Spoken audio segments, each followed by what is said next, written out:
Hello everyone, this is As Muhammad Khan and I welcome you in today's segment student. Today we will discuss about the site of photosynthesis.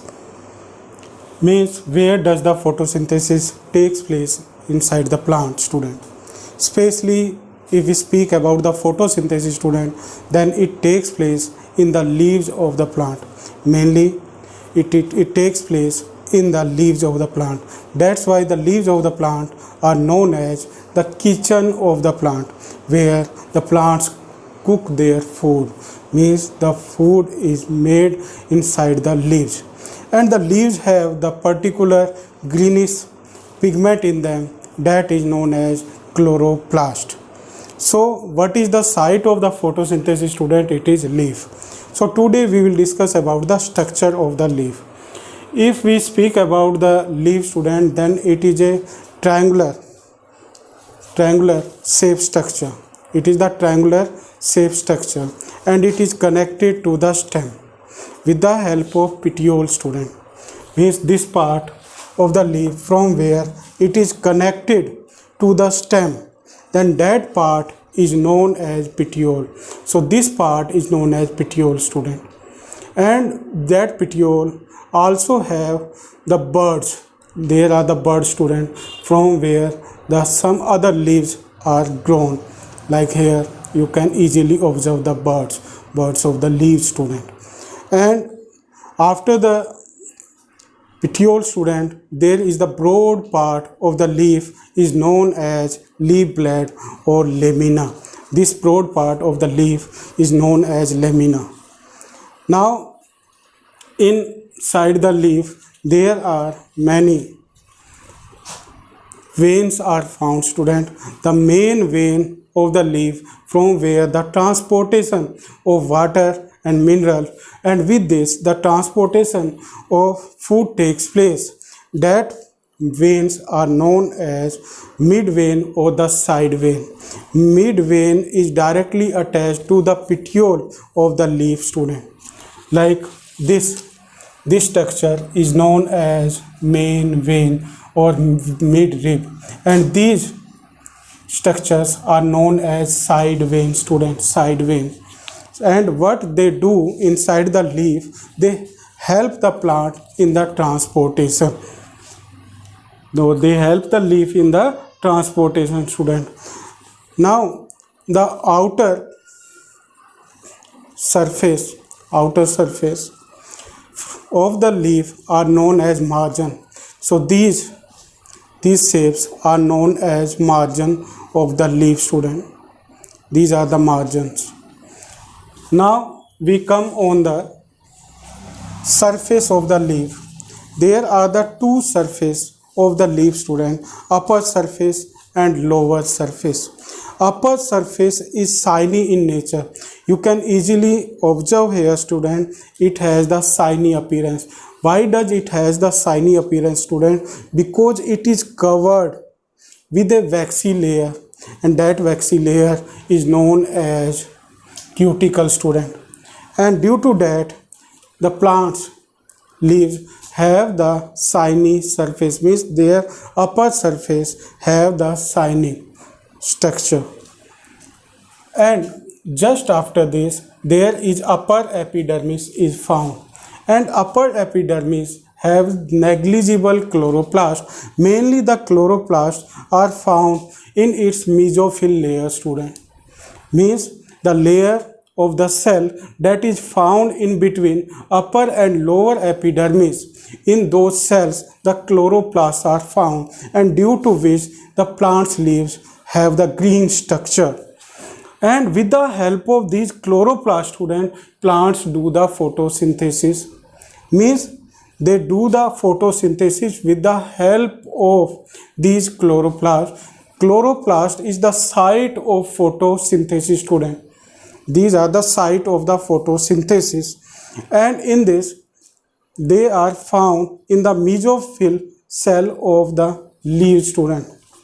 And with this, if we speak about the chloroplast, then the chloroplast is the double membrane organelle of the cell. It has the two membrane, outer membrane and inner membrane. and there is a fluid-like medium is found inside the chloroplast that is known as stroma, student. It is known as stroma, and there are many tubes-like structures are found, and those tube-like structures are lamellae, student, lamellae, and these lamellae are connected with each other in the form of granum, means the heap of the coin-like structure is known as granum. This is known as granum, and these granums are connected with each other, means this granum is connected with this granum with the help of one particular lamellae, and that lamellae is known as stroma lamellae. And in this it has its own genetic material in the form of DNA. DNA means chloroplast has its own DNA, and it also has ribosome, student, and 70S ribosome is found in it. With this, student, there are many nutrient having granules are found in this, like lipid droplets are found in the chloroplast. With this, the starch granules are also found inside the chloroplast, student. With this, the leaf have the air space in between them, student, and with the help of that, the leaf have the fleshy structure, and they maintain their buoyant force, student. With the help of that, they can easily float in the medium. Medium means it may be air medium, or it may be liquid medium, or water medium. They can float easily because they maintain, with the help of these air space, they maintain their buoyant force or upthrust force. With this, student, its lower epidermis have many pores in them, and those pores are known as stomata, and stomata are covered with the guard cell. These are the guard cells, student. These are guard cells. In the night, the guard cells are closed, student. They are closed, but at the daytime they are opened. And in this, the water transportation plays very important role. Means when the guard cell receive the water, then they swell, and due to that swelling they are open, student. But in the night time they don't need the carbon dioxide, that's why they are closed.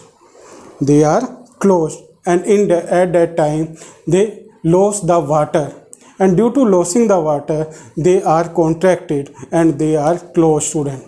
So with the help of this lower epidermis, what they do, student, leaves get the carbon dioxide, and they also remove the oxygen during the photosynthesis, student.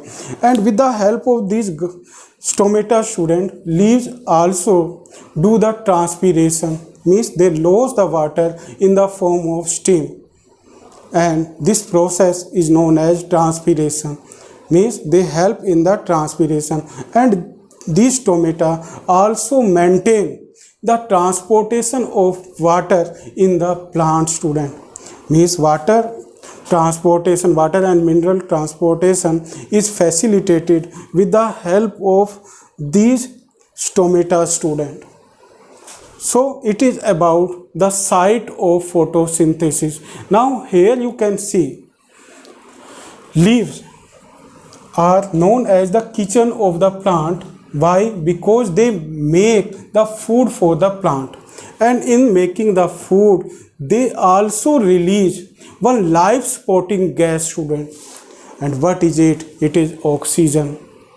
That's why we can say that the plants are the cleaner of the environment. Why, student? Because they absorb the carbon dioxide, and what they release oxygen, student. During photosynthesis they absorb the carbon dioxide, but what they release oxygen. That's why we can say the plants are the cleaner or the purifier of the air, student. With the help of the plants, the air is purified because they give us life supporting gas, that is oxygen. That's why we can say the plant, the oxygen plant. Oxygen plant, student.